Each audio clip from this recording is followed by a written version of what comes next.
الحمد لله رب العالمين اللهم صل وسلم على سيدنا محمد وعلى آله وأصحابه أجمعين። እሺ ከዚህ በፊት እንዳየነው ይሄ ክፍል አራተኛው የሰፊነቱ ነጃህ ደርሳችን ነው፣ ትምህርታችን ነው የሚሆነው ማለት ነው።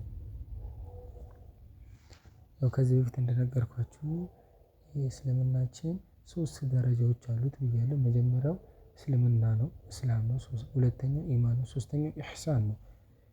ሁለቱን ተናግሬያለሁ እዚሁ ኪታቡ ላይ ያለ፣ ሶስተኛው ደግሞ ኪታቡ ላይ የለም። ኢህሳን ማለት ምን ማለት ነው ከተባለ መልእክተኛው በሐዲታቸው ላይ ተናግረዋል። አንተ አዕቡደላህ ከአነከ ተራሁ ፈኢን ለም ተኩን ተራሁ ፈኢነሁ የራክ።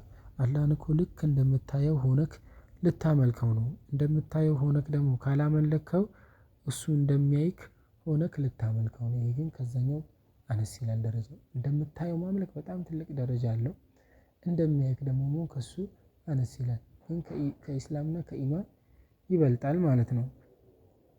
ስለዚህ እዚህ ደረጃ ደርሷል ማለት አንድ ሰው በጣም ጥሩ የሆነ ጫፍ ላይ ደርሷል። ከአላህ ጋር ያለው ግንኙነት ጠንክሮለታል ማለት ነው። ፈስሉን መለያ ነው አሉ። ይሄ አንድን ርዕስ ከአንድ ርዕስ የምንለይበት ነው። ፊ ላይ ማዕና በትርጉም ላይ ከሊመቲ ቃል አተውሂድ የተውሂድ ቃል ላይ ስለ እሷ ትርጉም ነው የምናየው። በተውሂድ ቃል ላይ ስላለ ትርጉም ነው የምናየው አሉ። የተውሂድ ቃል ማለት ምን ማለት ነው ከተባለ ላኢላሃ ኢለላህ ማለት ከአላህ ውጪ በሐቅ የሚመለክ አምላክ የለም የሚለው ቃል የተውሂድ ቃል ይባላል። ተውሂድ ማለት አላህ መነጠል፣ ዋሂድ ከሚለው ነው የተያዘው። መነጠል ተውሂድ ይባላል።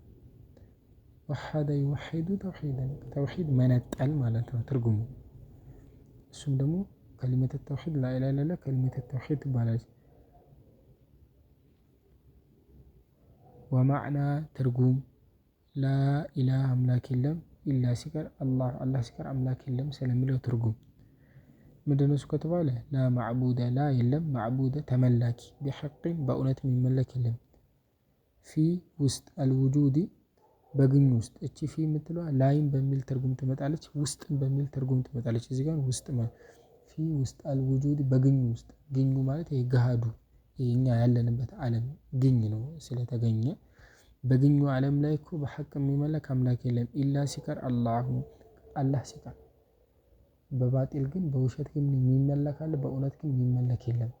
በውሸት አሁን ለምሳሌ ዒሳ ብኑ መርየም ይመለካል። ጅብሪል ገብርኤል ብለው ያመልኩታል፣ ኢባዳን ያደርጉለታል። ግን ዱንያ እዚህ በሐቅ የሚመለክ ግን አላህ ብቻ ነው ያለው።